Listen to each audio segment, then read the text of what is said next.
On the last episode from here in Wales, I did something kind of epic. I did a star trail time-lapse, and out in the field I was at Loghorn Castle. I never know how things are pronounced. I was at Loghorn Castle. Potentially it's not called that at all, but I was at this castle, and I had this idea in my head of doing a star trail time-lapse somehow. And out in the field, in the last vlog, I mentioned that I didn't think it worked.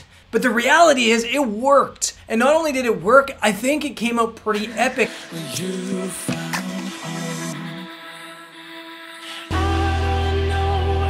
And not only did it work, and not only was it cool, but I think it was way easier than I expected. So I thought on today's video, what I would do is walk you through the process of how I made this. Because most of this obviously happened behind the scenes rather than out in the field. So let me walk you through the process, and I'm sure that each and every one of you can go out and do something like this. It's that easy. So first, it obviously starts with the photos. The photos were made on my camera, which was on the floor. This is the EOS R and a 16-35 f4 lens.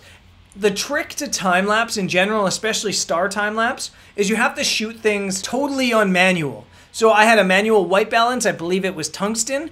I had the lens on manual, it was set so it's basically at infinity.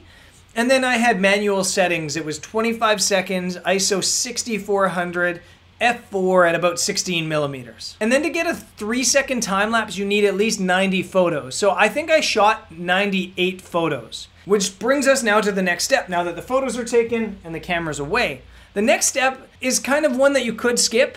If you really don't want to, spend a lot of time doing things, you can just shoot things in JPEG and then just skip this step altogether. But what I like to do, or what I did on this series, is I shot everything in RAW and then I brought them into Lightroom. So I've now brought the 98 images over to Lightroom, and let me take you to my Lightroom. And all I've done here is I've taken the 98 images, I've highlighted them all down in the bottom bar of the develop module, and I've edited them to my liking. So however you edit your star images, you just go through them and make sure you have auto sync selected down here so that it actually does all the images the exact same way, and that's really important. So just pick any image from the series and edit it with the auto sync. Those edits will apply to all the images in your series. Then you're gonna go right click, export,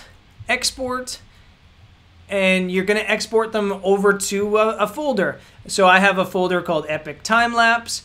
I'm gonna call the sequence StarLapse. And then the most important part is to rename it as custom name /sequence. You might not see why it's important, but it is important. Just trust me on that one. And then you go down to image sizing and you make sure not to resize it. You just keep it full size because then there's more to work with. You then hit export and you export those 98 images as JPEGs. Those 98 images then end up in a folder over here. The next step is to head over and download this app called StarStax. StarStax, StarStax. And what this program is for is essentially stacking images to create star trails. So there's two ways of creating star trail photos. One is by just opening your shutter for like 32 minutes, and the other is by taking individual 30-second photos, one after the other, and then using a program like StarStax to then create the star trail.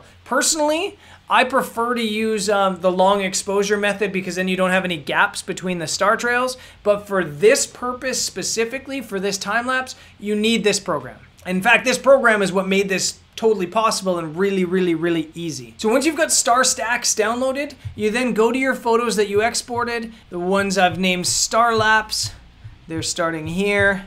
They go to here, that's 98 photos, and you just drag and drop them on drop images here.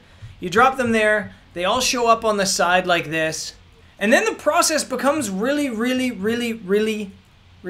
easy. So all you do is you go over here to the preferences on the right hand side and you click save after each step. So normally what this app will do is it'll create a star trail, just a giant star trail photo that'll show all the photos. But if you click save after each step, every single time it adds a new photo to that star trail photo, it's going to export another photo. So it'll do one photo like this one that's just the stars.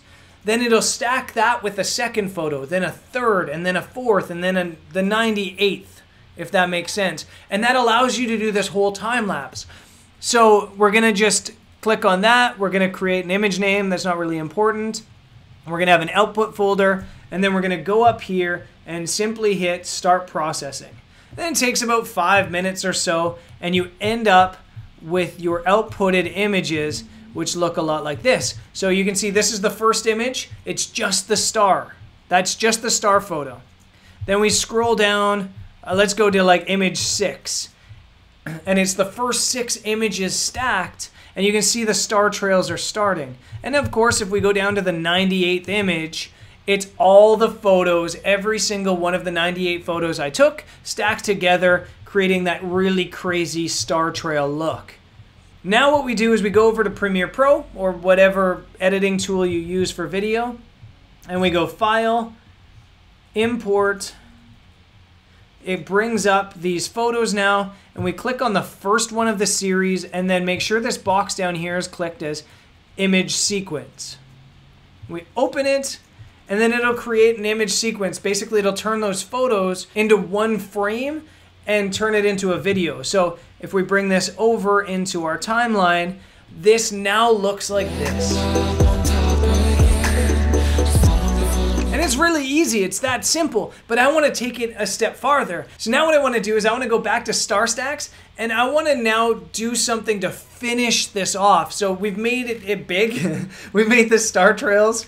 I want to reverse them so that it ends as well. So it builds a star trail and then it ends. So it's really simple. Again, all we have to do is go here, back to the preferences, and there's an option right here that's process images in reverse order. And by doing that, it's essentially going to do the exact opposite of what it just did. It's going to take the last photo and then add it to the second last photo and then the third, and it's just going to do the exact same thing in reverse order. Again, we're going to go up here, we're going to go to Edit, Start Processing. It's going to process the photos, and then we're going to have our reverse version of this. So we're going to go back into Premiere, go to File, Import, find those reversed photos, which are right here. Again, go to Image Sequence. Again, go to Open. And it's going to bring it in there. We're going to drag it onto the timeline.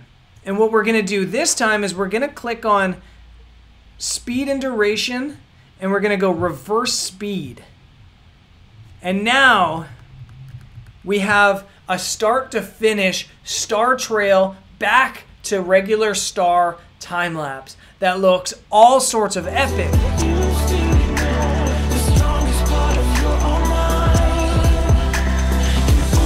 And of course, you can also add just the regular star trail. So we can go File, Import, and just import just the star lapse, and then plug that in at the front, and then it's like a regular star time lapse into the epic star trail time lapse. It's just kind of crazy and awesome.